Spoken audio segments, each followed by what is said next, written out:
তোমাদের নবম শ্রেণীর যে গণিত পরীক্ষাটি রয়েছে সেই গণিত পরীক্ষার সর্বশেষ সৃজনশীল 8 নম্বর সৃজনশীলটি আমরা কমপ্লিট করতে চলেছি।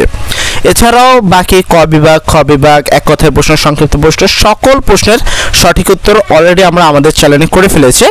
যারা সেই প্রশ্নগুলোর সঠিক উত্তর চাচ্ছ তারা সরাসরি চলে যাও যেখান থেকে এই ভিডিওটি দেখছো সেই প্লেলিস্টে, অথবা তুমি চলে যাও কমেন্ট সেকশনে অথবা ডেসক্রিপশনে, দেখো সেখানে লিঙ্ক দেওয়া রয়েছে। তোমরা চাইলে সেই লিঙ্কের সাহায্যেও তোমরা চাইলে বাকি সকল প্রশ্নের সঠিক উত্তর দেখতে পারো।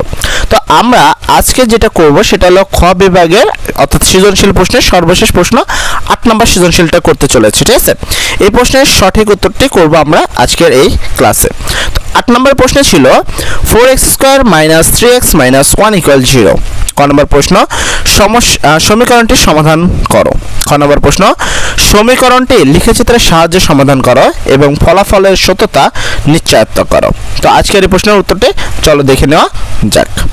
-3x - 1 = 0 কে ax² + bx + c = 0 সমীকরণের সাথে তুলনা করে পাই।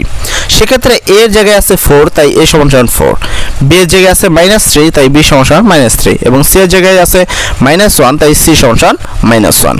তাহলে এটা হলো সূত্র যেটা তুমি এখানে দেখতে পারছো। আশা করি তোমরা যারা সমীকরণ করেছো বা যারা বইটা ভালো করে পড়েছো তারা এই সূত্রটি শিখেছো। তাহলে x = -b ± √b² - ac / 2a, এটা হলো সূত্র। এর পরবর্তীতে তোমার কাজ হলো সূত্রগুলোতে মান বসানো। তাহলে মাইনাস ছিল মাইনাস, বি এর মান হলো -3 তাই ব্র্যাকেট দিয়ে -3, তারপরে প্লাস মাইনাস, ঠিক আছে, তারপর √ বি এর মান হলো -3, তারপর মাইনাস চিহ্ন আছে মাইনাস, তারপর 4 আছে 4, এর মান 4 এবং সি এর মান -1। সেম ভাবে 2 এর মান তো 2, এর মান হলো 4। এখানে মাইনাস মাইনাস হচ্ছে +3, প্লাস মাইনাসে মাইনাস, √3 3 উপর স্কয়ার দিলে 3 × 9, মাইনাস মাইনাসে প্লাস, 4 4 16, 16 কে 16। এর পরবর্তী আছে 3 আছে, প্লাস মাইনাসে প্লাস -3, এই দুটোকে যোগ করলে হয় 25 তাই √25, নিচে আছে 8, এলো 8। এর পরবর্তীতে আমরা করব 3 আছে 3, প্লাস মাইনাস আছে প্লাস মাইনাস, √25 এর উপরে রুট করলে হয় 5, নিচে আছে 8। এবার সেটা খেয়াল করো, আমরা তাহলে লিখব সুতরাং সমীকরণের মূল দুটি হবে। x1 = প্রথমে এটা যোগ করব 3 + 5 / 2 সমান, আর এটা যোগ করলে 8, নিচেও 8, তাহলে 8 8 ভাগ করলে হয় 1, মানে কিছু নেই মানে 1। আরেকটা মান হবে এটা মাইনাস আকারে করলে x2 = 3 - 5 / 2, তাও এই দুটোকে বিয়োগ করলে হয় -2, নিচে 8 বিয়োগ করলে হয় 1/4। অতএব নির্ণয় সমাধান x1 = 1 এবং x2 = -1/4। এর পরবর্তী চলে যাব আমরা খ নম্বর প্রশ্নের উত্তরের দিকে। তবে খ নম্বর প্রশ্নের উত্তরটি লেখার আগে তোমরা যেটা দেখে নিবা সেটা বলা হয়েছিল যে এটাকে একটি তোমাদের গ্রাফে বসাতে, তাহলে সেই ক্ষেত্রে অবশ্যই তোমাদের একটি গ্রাফ কাগজ লাগবে। তো আমরা লিখব মনে করি y = 4x² - 3x - 1, x এ কয়েকটি মানের জন্য y এর মান নির্ণয় করি।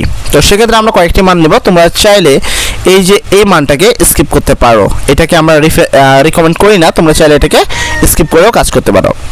তো x = আমরা লিখে এখানে আমাদের মন মতো যে কোনো মান লিখতে পারি, -2 - 1 0 1 2, ঠিক আছে। এটাকে আমি রিকমেন্ড করব না, এটাকে লেখার দরকার নেই। এর পরবর্তীতে এটাতে x এর মান যদি -2 বসাই তাহলে হয় 21, ঠিক আছে। এটাতে -2 বসালে হয় 21, -1 বসালে হয় 6, আর যদি এটা নাও তাহলে হয় -0.25 বসালে আসে 0, 0 বসালে আসে -1, x এর মান যদি 1 বসে তাহলে আসে 0, x এর মান যদি 2 বসাই তাহলে আসে 9। তারপর পরবর্তী লিখতে হবে গ্রাফ কাগজে x অক্ষে ক্ষুদ্রতম বর্গের প্রতি 4 বাহুর দৈর্ঘ্যকে 1 একক ধরে এবং y অক্ষের প্রতি বর্গের 2 বাহুকে 1 একক ধরে ছক কাগজের বিন্দুগুলোকে স্থাপন করে নিম্নমুখী কাগজে লিখি। এই ক্ষেত্রে তোমাদের এখানে আমরা 4 বাহুর কথা বলেছি, এখানে তোমরা চাইলে 1 বাহু লিখতে পারো। এখানেও দেখো 2 বাহুর কথা লেখা আছে, তোমরা চাইলে এখানেও 1 বাহু লিখতে পারো, কারণ তোমাদের গ্রাফ কাগজটা কিন্তু খুবই অল্প পরিমাণ দেয়, যার কারণে তোমরা এখানে 1 1 লিখলে সেটা কিন্তু এটা যাবে, এছাড়া কিন্তু আটকেবে না, ঠিক আছে। তো চলো আর পরবর্তী যে টপিকটা তোমাকে দেখতে হবে সেটা হলো এই গ্রাফটা। তোমাকে যদি বিন্দুগুলো তোমরা বসাতে পারো তাহলে তোমরা এই রকম একটি গ্রাফ পেয়ে যাবা। আর যদি বিন্দু বসাতে না পারো তাহলে আমাদের কমেন্ট সেকশনে অবশ্যই বলবো, তাহলে আমরা আরেকটা ক্লাস নিয়ে আসবো এই বিষয়ে আজকের মধ্যেই, যেটা হলো গ্রাফ কাগজে কিভাবে বিন্দু স্থাপন করতে হয়। তাই আমি এই বিন্দুটা স্থাপন করা দেখালাম না, তবে তোমরা যদি বিন্দু স্থাপন করো সেক্ষেত্রে তোমাদের উত্তরটা আসবে এমনটি। তোমাকে নিচে লক্ষ্য করতে হবে যে কি লক্ষ্য করা যাচ্ছে যে লেখচিত্রটির এক্স অক্ষকে -0.25 এবং 0 এবং 1,0 বিন্দুতে ছেদ করে।